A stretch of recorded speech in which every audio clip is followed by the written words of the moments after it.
53 برس کی عمر میں آپ نے مکہ سے مدینہ کی ہجرت فرمائی، اور 10 برس آپ نے مدینہ میں قیام فرمایا۔ 11 ہجری میں آپ حج کے لیے تشریف لے گئے، اور یہ صورت آئی 11 تاریخ کو، 11 حج کے، ذوالحج، اذا جاء نصر اللہ والفتح۔ اس میں اشارہ تھا کہ میرے نبی آپ کا مشن مکمل ہو چکا ہے، اب آپ ہمارے پاس آنے کی تیاری فرمائیں۔ 29 محرم صفر، 29 صفر عصر کی نماز کے بعد ایک جنازہ تھا۔ اس جنازے کو پڑھانے کے بعد اس کو دفن کے لیے آپ جنت البقیع تشریف لے گئے۔ وہاں سے واپس ہونے لگے تو سر درد اٹھا، اور وہ درد ایک دم بڑھنا شروع ہوا، اور اس دن باری حضرت عائشہ کے گھر کی تھی، تو آپ گھر میں تشریف لاتے لاتے درد کے ساتھ بخار، تیز درد، تیز بخار، اور 14 دن، 12 ربیع 29 30 2 دن یہ، اور 12 دن اگلے 14 دن آپ نے بیماری دیکھی، مسلسل سر درد اور مسلسل بخار۔ اور روزانہ آپ جب گھر بدلتے، اس وقت 9 بیویاں زندہ تھیں، تو آپ پوچھتے کل کس کی باری ہے، کل کس کی باری ہے؟ جی میمونہ کی ہے۔ اگلا دن کل کس کی باری؟ یہ حفصہ کی ہے۔ کل کس کی باری ہے؟ ام سلمہ کی ہے۔ تو بیگمات نے اس سے سمجھا کہ اللہ کے نبی یہ چاہتے ہیں کہ میں بیماری کے دن عائشہ کے پاس گزاروں، ورنہ آپ کو تو خود پتہ ہے کل کس کی باری ہے، پرسوں کس کی باری ہے، ترسوں کس کی باری ہے۔ تو حضرت میمونہ کے گھر میں آپ تشریف فرما تھے، تو ساری باقی 7 بیگمات جمع ہوئیں، اور انہوں نے آ کے عرض کی، یا رسول اللہ، جب تک آپ بیمار ہیں آپ عائشہ کے پاس آرام فرمائیں، اور جب اللہ آپ کو شفا دے دے تو پھر ہماری ترتیب کو آپ دوبارہ شروع فرما دیں۔ تو آپ نے سب کا شکریہ ادا کیا، علی اور عباس کو بلایا، ان کے کندھوں پہ آپ نے یوں ہاتھ رکھے، اور آپ کے پاؤں یوں زمین پہ لگ رہے، آپ پورا پاؤں نہیں لگا پا رہے تھے کمزوری سے، یہ پوزیشن تھی اس طرح۔ اور یہ پیر کا دن تھا، آپ حضرت عائشہ کے گھر میں داخل ہوئے، اور اگلے پیر کو حضرت عائشہ کے گھر میں آپ اپنے اللہ کے پاس چلے گئے۔ آخری ہفتہ آپ نے حضرت عائشہ کے گھر میں گزارا۔ صحابہ ملاقات کے لیے حاضر ہوئے، تو آپ ان کو دیکھ کے رونے لگے، اور فرمایا کہ میں تمہیں اللہ کے سپرد کرتا ہوں، اللہ تمہاری حفاظت کرے، اللہ تمہارا ساتھی ہو، آواکم اللہ، حفظکم اللہ، نصرکم اللہ، بہت دعائیں دیں۔ آپ کے جانے میں 5 دن باقی تھے، تو آپ نے فرمایا مجھے 7 کنوؤں کے پانی سے غسل کرواؤ۔ تو 7 کنوؤں سے پانی لایا گیا مشکیزوں میں بھر کے۔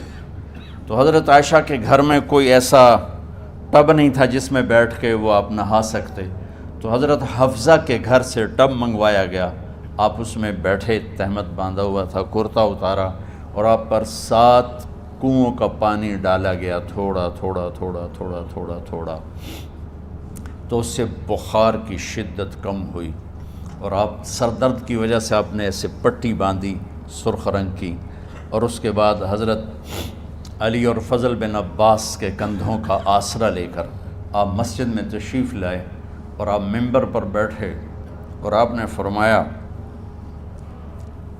لوگوں میرے جانے کا وقت آ چکا ہے، میں نے کسی پر زیادتی کی ہو، کسی کو تھپڑ مارا ہو، کسی کو چھڑی ماری ہو، کسی کا حق دبایا ہو، تو میں اپنی جان کے ساتھ، مال کے ساتھ حاضر ہوں، مجھ سے یہیں بدلہ لے لو، آخرت میں میرے خلاف کوئی دعویٰ نہ کرنا، میں آخرت کے حساب کو برداشت نہیں کر سکتا۔ جن کے طفیل لوگوں کا حساب معاف ہوگا، جن کی طفیل، جن کی شفاعت پر لوگ بے حساب جنت میں جائیں گے، وہ روتے ہوئے فرما رہے ہیں کہ میں آخرت کے حساب کو نہیں دے سکتا۔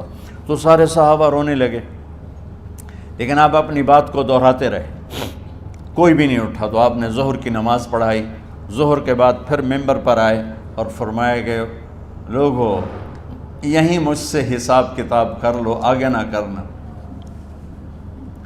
بتاؤ میں نے کسی کا کوئی حق دینا۔ ایک صحابی کھڑے ہو، یا رسول اللہ آپ نے میرے 3 روپے دینے ہیں، 3 درہم۔ تو آپ نے فرمایا دینے ہوں گے ضرور، پر مجھے یاد نہیں، بتاؤ گے کس طرح دینے ہیں؟ کہ یا رسول اللہ آپ کے پاس سائل آیا تھا، آپ سے مانگا، آپ کے پاس تھے نہیں، تو آپ نے مجھ سے کہا تیرے پاس کچھ ہیں؟ تو میرے پاس 3 درہم تھے، تو آپ نے فرمایا تو دے دے، میں بعد میں ادا کر دوں گا۔ تو کہا ہاں یاد آ گیا۔ تو میرے گھر کے نبی میں، میرے نبی کے گھر میں تو تیل نہیں تھا، ایک چھٹانگ جس سے چراغ جلتا، پیسہ کہاں سے آتا؟ تو آپ کے سامنے آپ کے کزن فضل بن عباس کھڑے تھے، آپ نے فرمایا فضل میرا قرضہ ذمے لیتے ہو؟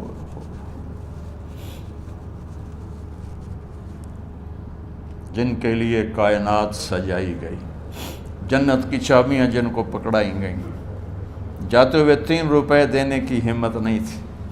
کہا فضل میرا قرضہ ذمے لیتے ہو؟ کہا جی یا رسول میں اپنے ذمے لیتا ہوں۔ کہا اس سے لے لینا۔ آپ گھر تشریف لے گئے، نماز کے لیے آتے تھے، پڑھاتے تھے۔ جمعرات کو عشاء کی نماز پڑھانے کے لیے اٹھ نہیں سکے، گر گئے، پھر اٹھنے لگے، اٹھ نہیں سکے، گر گئے، پھر اٹھنے لگے، اٹھ نہیں سکے۔ تو آپ نے فرمایا ابو بکر سے کہو نماز پڑھائے، عشاء کی نماز۔ ابو بکر ذرا پیچھے کھڑے تھے، عمر آگے کھڑے تھے۔ تو لوگوں نے کہا نماز ہی پڑھاونی، کوئی پڑھا دے۔ تو انہوں نے حضرت عمر کو آگے کیا، انہوں نے کہا اللہ اکبر۔ جب حضرت عمر کی تکبیر سنی تو آپ نے اندر سے زور سے فرمایا عمر کو پیچھے کرو، ابو بکر کو آگے کرو، میرے رب کا فرمان ہے میرے مصلی پر ابو بکر کے سوا اور کوئی کھڑا نہیں ہو سکتا۔ جمعرات کی عشاء، جمعہ ہفتہ اتوار کی 15 نمازیں، اور پیر کی فجر کی 16 اور جمعرات والی 17 نمازیں ابو بکر نے پڑھائیں میرے نبی کی موجودگی میں۔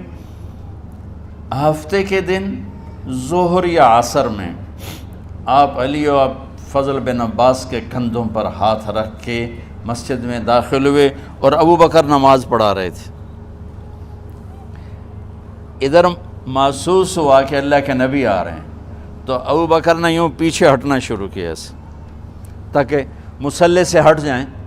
تو آپ نے ایسے ہاتھ کا اشارہ فرمایا کہ کھڑے رہو، ہٹو نہیں، کھڑے رہو۔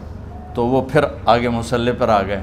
تو آپ تشریف لائے اور الٹے ہاتھ ابو بکر کے ساتھ بیٹھ کر آپ نے ظہر یا عصر کی 4 رکعت نماز ابو بکر کی امامت میں ادا فرمائی۔ یہ آپ کی آخری نماز تھی مسجد کے اندر امت کے ساتھ اور تشریف لے کے۔ جمعہ کا دن تھا، جبریل آئے، یا رسول اللہ مجھے اللہ نے بھیجا ہے کہ جاؤ میرے محبوب کا حال پوچھ کے آؤ۔ اللہ اکبر۔ تو اب درد اور بخار دونوں چیزیں تھیں، سر کا درد بھی ہیوی ویٹ تھا اور بخار بھی، تپش۔ تو آپ نے کہا جبریل تکلیف ہے، تکلیف میں۔ ہفتے کا دن پھر جبریل آئے، یا رسول اللہ مجھے اللہ نے بھیجا ہے کہ جاؤ میرے محبوب کا حال پوچھ کے آؤ۔ پھر آپ نے فرمایا تکلیف میں۔ اتوار کو پھر جبریل آئے، یا رسول اللہ نے بھیجا ہے کہ جاؤ میرے محبوب کا حال پوچھ کے آؤ۔ 12 ربیع الاول آ گئی، 632 عیسوی اور 11 ہجری۔ آپ کی طبیعت میں بشاشت آئی، تو صحابہ نماز پڑھ رہے تھے، آپ نے دروازہ کھول کے سب کو یوں دیکھا۔ تو حضرت انس فرماتے ہیں ہم سب نماز میں تھے، لیکن جب دروازہ کھلنے کی آواز آئی اور اللہ کے نبی کا چہرہ، تو ہم سب نماز میں یوں ہو گئے، نماز کے اندر ہی سارے اللہ کے نبی کو دیکھنا شروع کر دی، بھول ہی گئے کہ نماز پڑھ رہے ہیں، ایسے گم ہو گئے آپ میں۔ تو آپ نے جلدی سے دروازہ بند فرما دیا۔ یہ آپ کی آخری زیارت تھی اپنی امت کے لیے۔ اس کے بعد آپ اپنے اللہ کی طرف کا سفر شروع کیا۔ تو اشراق کے بعد آپ نے اپنے